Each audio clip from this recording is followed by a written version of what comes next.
Hello and congratulations on getting access to this video course on how to optimize your videos before making your YouTube videos live. So this is video number 1, which is the introduction to YouTube search engine optimization. So I want to first start out by saying the goal is to focus on doing the right amount of keyword research and video file automation before actually uploading any of it to YouTube. So essentially this is all about what most people forget about doing before making their YouTube video live. Because if you think about it, most people think about, okay, what do I do after I upload this video? They don't really think about what they have to do before making it live. So this is not about what you can do afterwards, as that is a totally different focus, but rather before. So besides simple optimization, you really need to know that YouTube ranks the videos that people watch the longest. Meaning, let's say for example that we have a 10-minute video. YouTube looks at that video. They look, yes, at the likes, dislikes, and comments, but they also look at, okay, do people actually watch most of this video? And based on, let's say, 1,000 views, how many of those 1,000 views actually watched either 50% or 100%, or how many minutes total? 1,000 times how many minutes was watched. So they really look at how long people watch the videos as a whole. Meaning the more viewers and the longer that they watch, that will get you ranked up further and further up. So instead of focusing on, spammy tactics, tons of backlinks, and all of that, our goal here is to really focus on the user experience. So what I want to do now is give you a quick overview of what's inside this video course. This is, of course, video number 1. Video number 2 is going to be about competitive research, or in other words, researching your competitors to kind of get a better idea of why YouTube is ranking those videos. Video number 3, we'll talk about highly searched keyword terms and how you can find those for your product or service or whatever you're trying to promote. Video number 4, we'll talk about your title and your description. Video number 5, we'll talk about video file optimization. So we're going to optimize the actual file because each file has essentially information in it. And of course, video number 6, we'll talk about why your thumbnail is important and how to make it professional and good looking. And video number 7, we'll talk about video length and why that matters. We talked briefly about it just now, but I'm going to dive in deeper in that video. And of course, last but not least, I'm going to give you a secret tip on how to outrank your competitors in video number 8. So before we get started, I want to talk about what you need to have in hand. You're definitely going to need your product or service and an idea of the niche that you're targeting. You also need to have a video that is ready to be uploaded. And with that said, let's move on to video number 2. Hello and welcome back. This is video number 2. So let's talk about competitive research. You see, the best way to understand how you can rank better is to know what is already ranking in your niche or your market. So what we want to do here is we want to analyze the videos that are on the top. And I want you to specifically look at what titles, what descriptions are they using, and what thumbnails are they using that are eye-catching. And what is the user experience like when you click through those videos? So let's go ahead and do some competitive research. So for the sake of making sure that we find YouTube videos that actually relate to promoting a product, what I want to do now is just to pick a product out of the blue and let's take a look at YouTube. So one product that I've been using for a while now, which has been really, really awesome, is called the Instant Pot. It's basically a pressure cooker that cooks food at a really fast rate. So what we're going to do is we're going to hop on over to youtube.com and we're going to type in Instant Pot and see what we get. So I'm not going to click enter just yet because I'm interested in getting an idea of what kind of potential keywords that we could rank on, or what potential videos that we can create.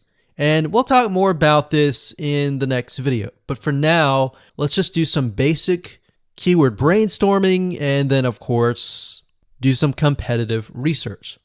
So Instant Pot, we got Instant Pot recipes, we got Instant Pot ribs, Instant Pot roast. So let's just click here and see what we get. Now we can see how to use Instant Pot has 316,000 views right here. Instant Pot chicken, top 6 easiest things to cook in your Instant Pot. Perfect for beginners. All right. So let's just take a look at the top 3. So let's go ahead and open those up. And let's analyze them. So the first one is this one here. And let's pause the video. We'll skip the ad. All right.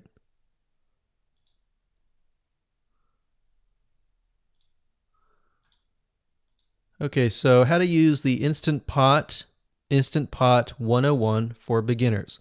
So if we think about the type of audience that the Instant Pot attracts, it attracts somebody who has a busy life, who may be a beginner at cooking and just wants a quick and easy meal done fast.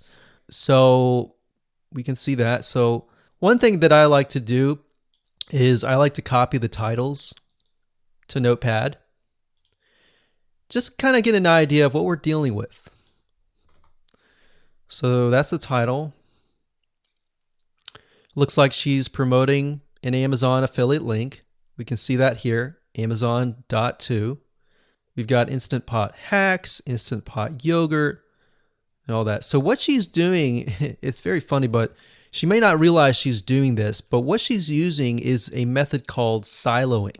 And she's basically telling YouTube, hey, not only do I have this video on Instant Pot, I've got Instant Pot hacks, yogurt, recipes, and other recipes. So let's just copy that in here. So that's video number 1. So we're going to rank it from video 1, video 2, and video 3. Let's scroll down a bit. We've got 373 comments.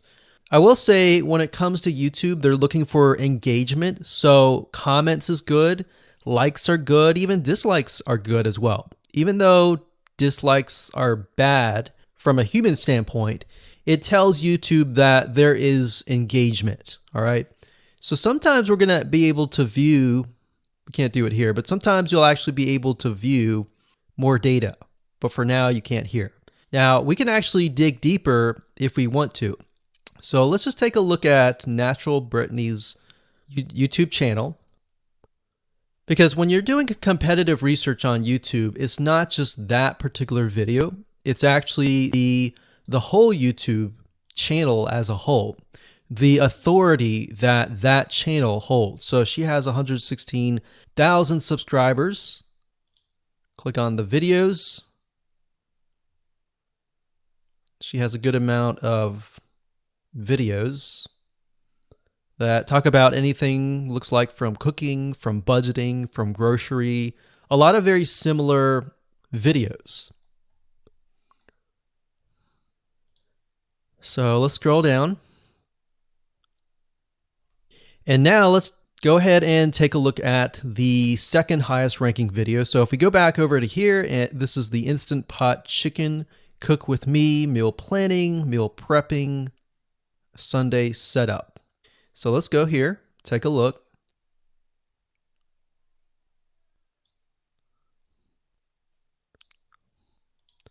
Okay, let's see here.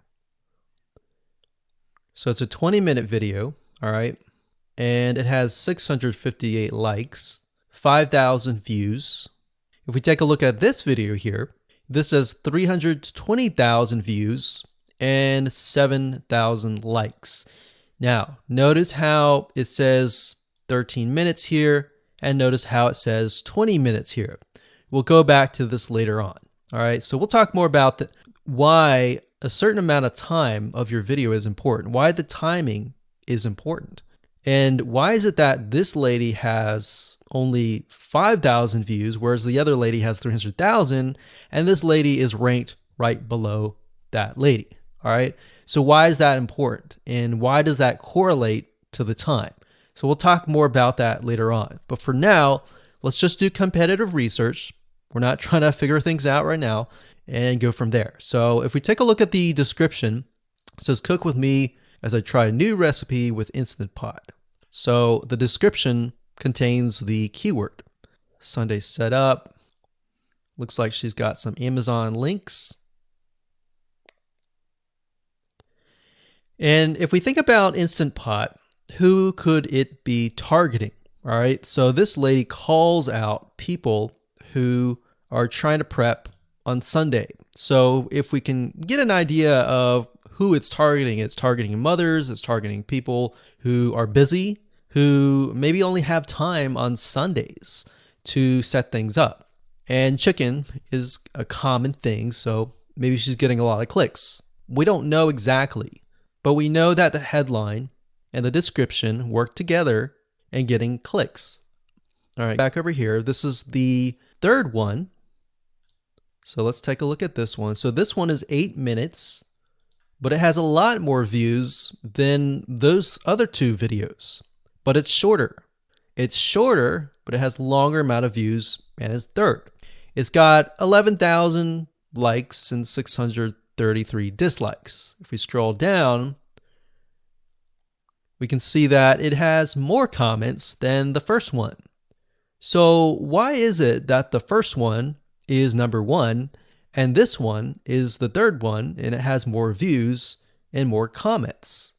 Well, we don't know exactly why, but I have a hunch as to why that is, which we'll talk more about ranking and what Google and YouTube is looking for later down the road. So that's that. Let's just copy that title. And I'm going to go ahead and pause this video and we'll copy and paste that information to the notepad. Okay, so I went ahead and copy and paste the information. So this is video 1, this is video 2, and this is video 3 down below. So let me make this bigger. So we have this information. So as we're kind of analyzing the competitor, we want to save this for later, but can you kind of see a similarity here? So this is calling out the target audience. This is calling out the people who are busy, essentially. And top 6 ways, top X ways, top certain number ways is always a good title. So perfect for beginners. So if you can imagine, we already see that this title has beginners. This one's calling out perfect for beginners. And this one essentially is calling out people who are busy. So it's a target audience. So that's key. So having this in hand gives you a better idea on what potential titles and descriptions that you can have. Now, you can do some deeper dive competitive research using specific tools. And one specific tool is called Social Blade. So that's socialblade.com, as you can see here. And I like to use this to kind of get a better idea of the YouTube channel as a whole. Because what you're trying to figure out is, did this person rank because their channel as a whole has a lot of traffic? Or did this person rank simply because of the titles and the description?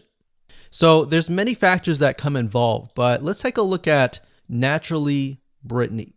So let's go ahead and copy this. And you basically want to come here and type in the username of the YouTube channel. So we'll go ahead and click this here.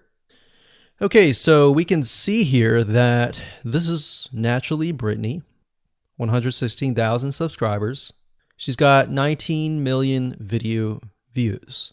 So that kind of gives us an idea of how easy it is to break through.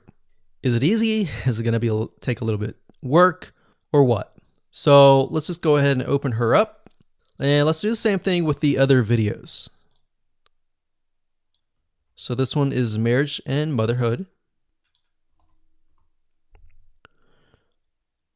We got that here. So she has 7 million video views. So it's about half of what we saw earlier.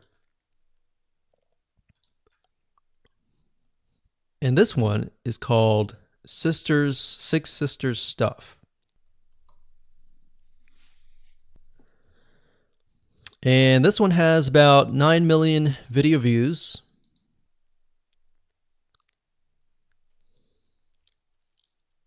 So right off the bat, we can see that if we were to rank on the keyword Instant Pot, it's going to take a lot to break through. But the way we can break through is by using essentially subcategories of that keyword. So Instant Pot recipes or Instant Pot chicken recipe, stuff like that. So we can see that each one of these has about 100 to 200,000 subscribers. So you're going to have to be competing against that. Now, obviously, if you have a good size YouTube channel, that will usually mean that you can break through fairly easily.